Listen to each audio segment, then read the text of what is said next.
বিশ্বের সবচেয়ে সুন্দরী নারী সৌদির রানী ফাতিমা। বিশ্ব সুন্দরী হিসেবে আমরা অ্যাঞ্জেলিনা জোলি বা ঐশ্বর্যা রায় বচ্চনকে জানি, তবে তাদের পিছনে ফেলে এবার সামনে এসেছে সৌদি আরবের রানী ফাতিমা কুলসুম জহর গোদাব্বির নাম। সাধারণত সৌদি রাজ পরিবারে কোনো নারীকে দেখা যায় না, তবে ছবি ও ইন্টারনেট পাওয়ার উপায় নেই, কেননা পর্দাশীল পরিবারের কারো ছবি প্রকাশ্য আসে না।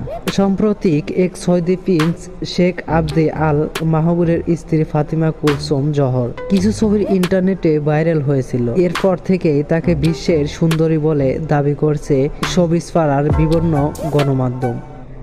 মালয়েশিয়ান রিভিউ নামের একটি ওয়েবসাইটে ফাতিমার রূপ বর্ণনা করেছিলেন বলেছেন, তিনি বিশ্ব সুন্দরী প্রতিযোগিতায় অংশ নিলে বিশ্ব সুন্দরী মর্যাদা পাবেন। তার মুখোভাব সত্যি সৃষ্টিকর্তা অপরূপ সৃষ্টি। ফাতিমা কুলসুম হলেন সৌদি আরবের সাবেক রাজকন্যা, বর্তমান রানী। তিনি 1986 সালে 22 অক্টোবর ভারতের চেন্নাইয়ের একটি হাসপাতালে জন্মগ্রহণ করেন। সাম্প্রতিক তিনি এমবি পাস করেছেন। দেশগুলোর জোট অভিজ্ঞের হিসেবে তিনি তেল বিক্রেতার মধ্যে শ্রেষ্ঠ। মুসলিম বিশ্বের শ্রেষ্ঠ ধনী নারীদের স্থায় তিনি জায়গা দখল করেছেন। রাজ পরিবারের সূত্র দিয়ে বিভিন্ন সংবাদ মাধ্যমে খবরে বলা হয়েছে, সাম্প্রতিক বিভিন্ন সংস্থার সঙ্গেও কাজ করেছিলেন ফাতিমা। বিশেষ করে সৌদি আরবের নারীদের ইস্যুতে তিনি বেশ সরব। সৌদি আরবে রানী বলতে কিছুই নেই। বাদশার স্ত্রীকে রানীর মর্যাদা দেওয়া হয় না, তাদের রাষ্ট্রীয় কোনো ক্ষমতায় নেই। এই জন্য ফাতিমা কুলসুমকে রানী বলা কতটুকু সীমাহীন তা প্রশ্নবিদ্ধ।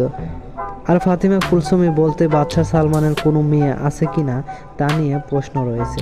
Quora.com নামের এক ওয়েবসাইটে সৌদি রাজসভার সাবেক কর্মকর্তা জন বার্গেস লিখেছেন, সৌদি আরবের কোনো নারীর রাষ্ট্রীয় ক্ষমতা নেই।